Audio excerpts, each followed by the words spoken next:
వైవిధ్యానికి care of caves, variety ఈవెంట్లు, వినూత్నమైన థీమ్స్. పూర్తి వివరాలకు చదవండి రేపటి సాక్షి దినపత్రిక. పబ్లిక్ అకౌంట్స్ కమిటీ తొలి సమావేశం నుంచి బీఆర్ఎస్ ఎమ్మెల్యేలు వాకౌట్ చేశారు. అరికెపూడి గాంధీని పీఎస్సీ చైర్మన్ గా ఎలా నియమిస్తారని బీఆర్ఎస్ ఎమ్మెల్యేలు ప్రశాంత్ రెడ్డి, గంగుల కమలాకర్, మంత్రి శ్రీధర్ బాబును నిలదీశారు. పీఎస్సీకి ఎన్ని నామినేషన్లు వచ్చాయని ప్రశ్నించారు. హరీష్ రావు వేసిన నామినేషన్ ఏమైంది, గాంధీ నామినేషన్ ఎలా వచ్చిందన్నారు. పీఎస్సీ చైర్మన్ ఎన్నిక నిబంధనల ప్రకారం జరిగిందా లేక సెలక్షన్ ప్రకారం జరిగిందా తెలియాలన్నారు. నామినేషన్ వేయకుండానే గాంధీకి పీఎస్సీ చైర్మన్ పదవి ఎలా ఇచ్చారని బీఆర్ఎస్ ఎమ్మెల్యేలు నిలదీశారు.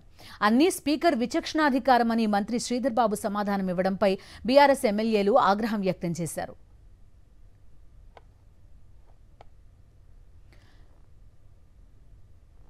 పీఎస్సీ చైర్మన్ పదవిని ప్రతిపక్షాలకు ఇవ్వడం ఆనవాయితీ అన్నారు బీఆర్ఎస్ నేతలు. దశాబ్దాలుగా వస్తున్న ఆనవాయితీని అధికార పార్టీ తుంగలో తొక్కిందన్నారు.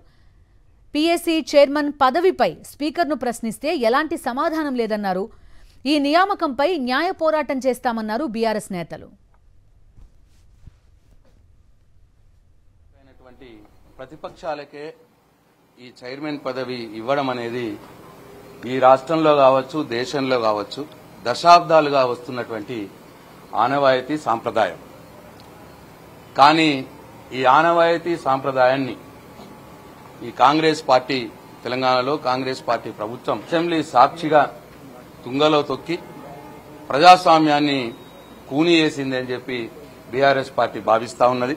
పీఏసీ చైర్మన్ నియమించే సందర్భంలో, గాంధీ గారిని నియమించే సందర్భంలో లీడర్ ఆఫ్ అపోజిషన్ అయినటువంటి కేసీఆర్ గారిని సంప్రదించినారా, ఎందుకు సంప్రదించలేదు అని అడిగినాం. ఈ ఏ ప్రశ్న కూడా స్పీకర్ గారు మౌనంగా ఉన్నారు.